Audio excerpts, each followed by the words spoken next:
viendo. Dicen buenas tardes. Muy bien. Vamos a abordar ahora lo que nos corresponde en biología, ¿sí? La reproducción humana, ¿sí? Vamos a ir conversando entonces sobre estos conceptos de la reproducción humana. Primero hay que empezar diciendo que la reproducción es parte del ciclo de la vida, ¿no es cierto? ¿Se acuerdan cuando en la escuela nos enseñaba cuál es el ciclo del ser humano? ¿Quién recuerda cuál es el ciclo del ser humano? A ver. Nacen, crecen, reproducen y mueren. Reproducir y morir. Ya, nacer, crecer, reproducir y morir. Ese sería el ciclo de la vida, ¿no es cierto? Ahora bien, no todos pueden completar este ciclo, ¿sí?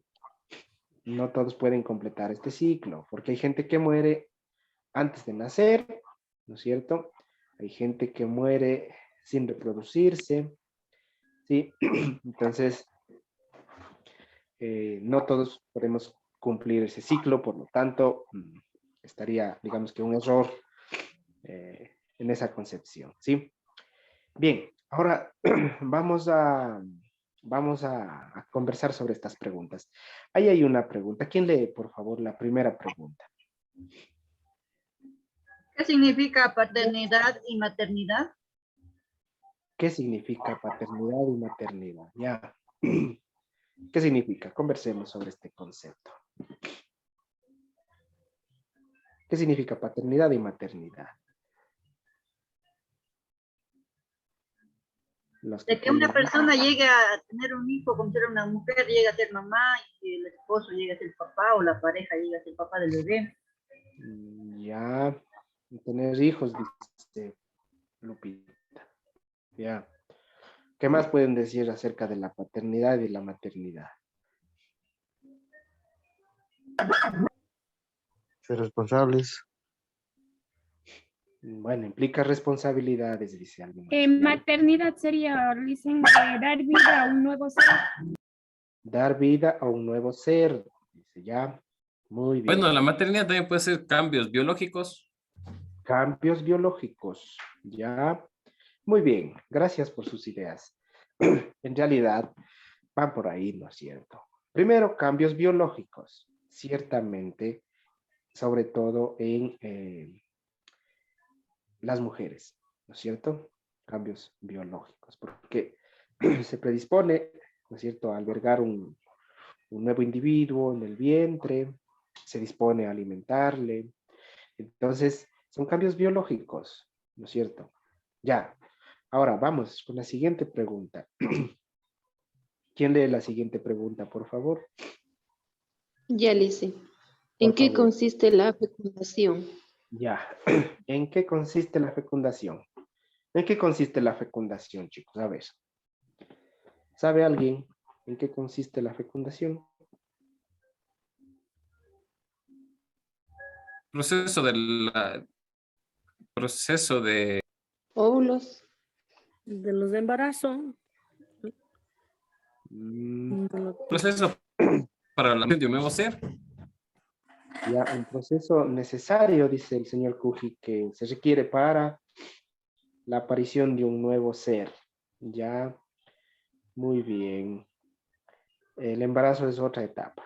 La fecundación es previa, ¿sí? La fecundación básicamente viene a ser la fusión, ¿sí?, del óvulo con el esperma, ¿sí? Y a partir de ahí se empieza a desarrollar posiblemente un nuevo individuo, ¿sí? ¿Ya? Ahora, otra pregunta ahí. ¿Existe un promedio aproximado de óvulos que produce una mujer a lo largo de su vida? ¿Qué dicen ustedes? ¿Se puede calcular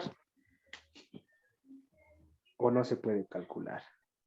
Un promedio aproximado de cuántos óvulos produce una mujer a lo largo de su vida.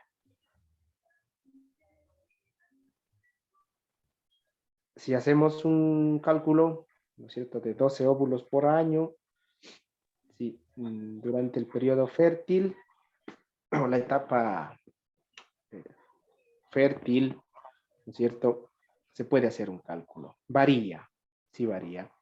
Sí, hay gente que empieza a ovular temprano, como a los 12 años, y terminan casi hasta los 51. ¿Sí? Hay gente que inicia más tarde y que podría terminar pronto, ¿qué les digo? 44, 45 años. ¿Sí? Esto se debe a una variación ya en el organismo mismo, ¿sí? de la mujer. ¿Ya? Bien, vamos con la siguiente pregunta. Ahora, ¿cómo se llaman los gametos que intervienen en la reproducción humana? ¿Alguien recuerda cómo se llaman los gametos que intervienen en la reproducción humana? Espermatozoides. Espermatozoides y, ¿qué más? Óvulos. Óvulos. Óvulos. Ya, muy bien. Sí, esos son los gametos. Sí, esos son los gametos que intervienen en la reproducción humana. Los espermas y los óvulos. Recuerden que si no existe uno de los dos o no interviene uno de los dos, muy difícilmente podría llevarse la reproducción humana, podría darse. Así que son necesarios, se requiere. ¿Ya? Ahora que hay métodos diferentes para hacer esta reproducción, lo hay, claro.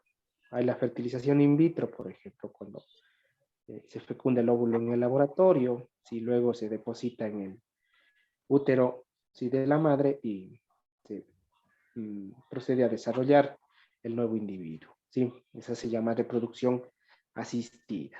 ¿Ya? Bien, ¿alguna pregunta, chicos? Digan nomás. No, ninguna. Vamos entonces con la siguiente. Ahora, el desarrollo embrionario. ¿Sí? Ahí tenemos una gráfica de cómo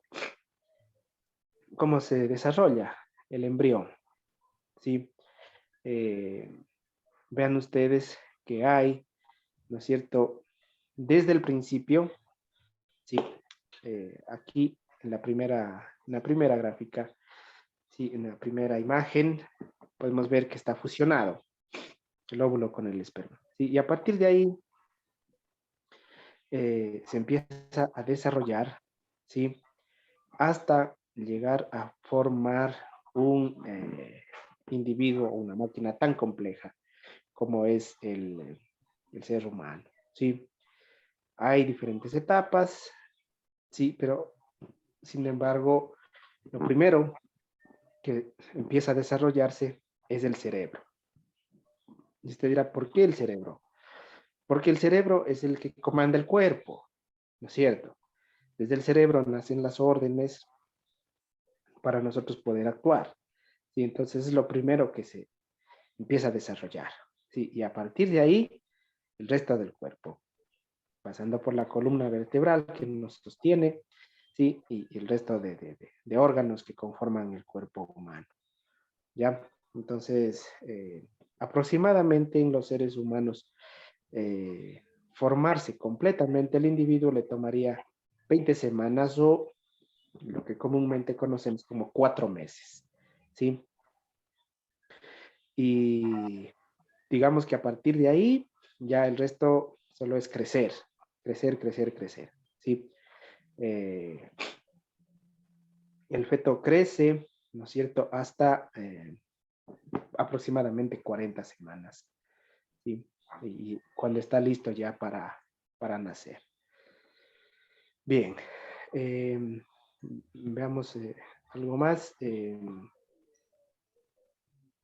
respecto a este tema. Decirles también, chicos, que hay, ¿no es cierto?, procesos que, como les comentaba hace un rato, no se pueden llevar a cabo porque uno de los dos gametos resulta infértil, ¿sí? O dañado. ¿Cómo se puede dañar? puede dañarse por la radiación, ¿sí? Podría también venir de una herencia genética, ¿sí? Podría también algún químico, ¿sí? Que afecta a su salud, ¿sí? Puede dejarle estéril, ¿sí? Tanto en varones como en mujeres, ¿ya? Pero para eso existen los métodos de la reproducción asistida, ¿sí? En donde se puede acceder, ¿no es cierto?, a la reproducción a través de el laboratorio, ¿sí? La fertilización in vitro, ¿sí? O vientres de alquiler también, ¿sí? Cuando los, eh, la madre no puede concebir, ¿sí? Vean que aquí la bioética hace unas prohibiciones, ¿sí? Por ejemplo, a la fertilización in vitro se dice que se pretende elitizar la sociedad, ¿sí? Son reparos que hace la bioética, o que también se ha vuelto un negocio, ¿sí? El vientre de alquiler, o que todo se torna un negocio bastante lucrativo, producir o ayudar en la reproducción, ¿sí? Aprovechándose de la necesidad de una pareja, ¿sí? Por ejemplo, en Cuenca, me parece que una fertilización in vitro cuesta como $8,000, ¿sí? Entonces, digamos que viene a ser bastante costoso, ¿no? Imagínense solo la concepción, $8,000. Luego el tratamiento que se tiene que seguir, ¿sí? Bien. Vamos a abordar también otro tema que tiene bastante interés para nosotros. Permítanme, por favor, abrir el documento para que se pueda compartir con ustedes. ¿Sí?